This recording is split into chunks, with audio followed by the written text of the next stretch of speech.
All right, so today we are jumping headfirst into one of the wildest, most consequential cyber heists in history. This is the story of the Shadow Brokers. And look, this isn't some high-minded story about transparency or whistleblowing. Nope, this is about one single mistake that ended up arming the entire world with the NSA's most powerful digital weapons. So, where does a story like this even begin?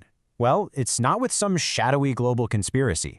It starts with just one guy and a decision that would have consequences that nobody could have possibly imagined. And this thing didn't just happen overnight. It was a crisis that was literally simmering for years. It all kicked off with an NSA employee, a guy named Nia Hongfo. He was a veteran hacker, and he broke a huge rule. He took his work home with him. We're talking top-secret hacking tools on his personal computer.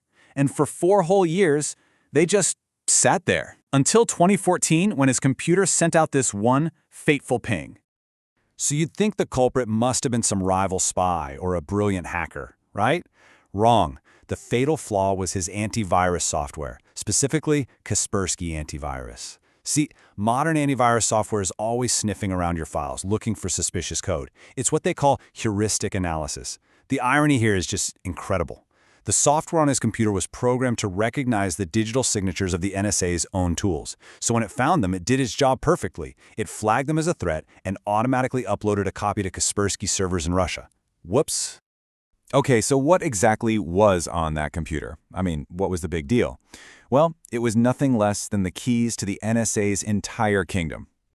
The stolen tools, they belong to a group called TAO, which stands for Tailored Access Operations. Think of TAO as the NSA's SEAL Team 6. This was their secret weapon, a group of over 1,000 of the absolute best hackers on the planet. For years, people weren't even sure they were real. They were this mythical, untouchable force behind some of the craziest espionage operations you can imagine.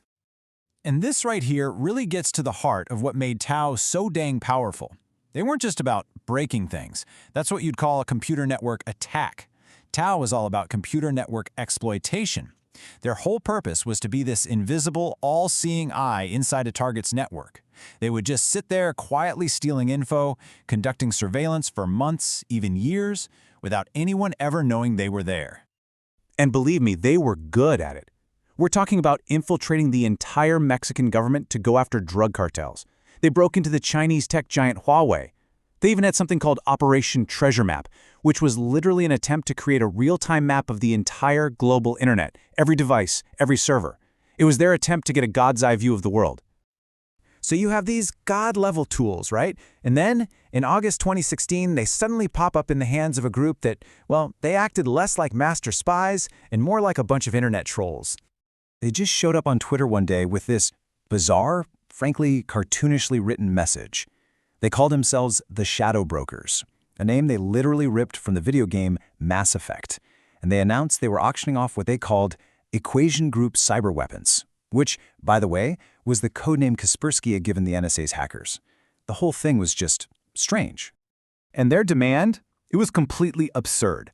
They said they'd release their entire stash of stolen NSA weapons if someone, anyone, paid them 1 million Bitcoin. Now, at the time, that was worth about $500 million.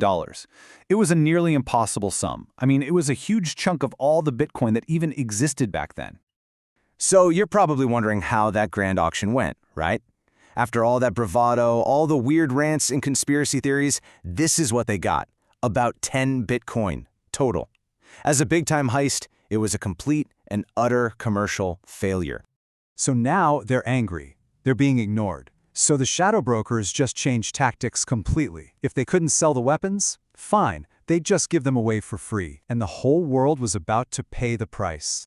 So in April 2017, they just dropped a password for one of their encrypted files, and inside that trove of tools was the crown jewel, a weapon so powerful it's hard to even describe. It was called Eternal Blue. And look, this was not just another bug or vulnerability, this was a secret skeleton key that the NSA itself had built. It could unlock millions upon millions of Windows devices all over the globe instantly. It gave an attacker complete control over a computer, and the user wouldn't even have to click on anything. It was perfect. The result was, as you can imagine, immediate and absolutely catastrophic. State-sponsored hacking groups from places like North Korea and Russia grabbed Eternal Blue and immediately weaponized it. That's where we get the WannaCry and NotPetya ransomware attacks.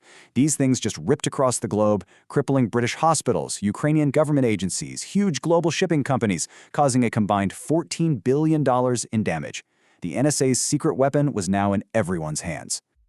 Okay, so this brings us to the big final question, right? Who were the shadow brokers?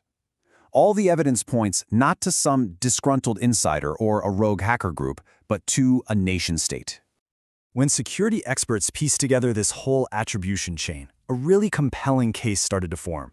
Step 1, the source, the NSA employee's home computer.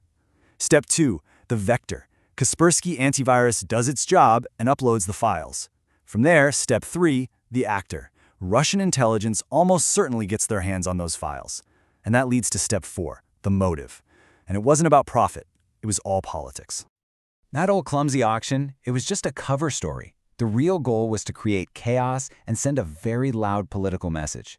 If you look at the timing, the shadow brokers leaks happened again and again, almost perfectly coinciding with moments when Russia was getting heat on the world stage for its own hacking. Each leak was a brilliant distraction and a slap in the face to US intelligence. It was basically them saying, hey, look, you guys do it too.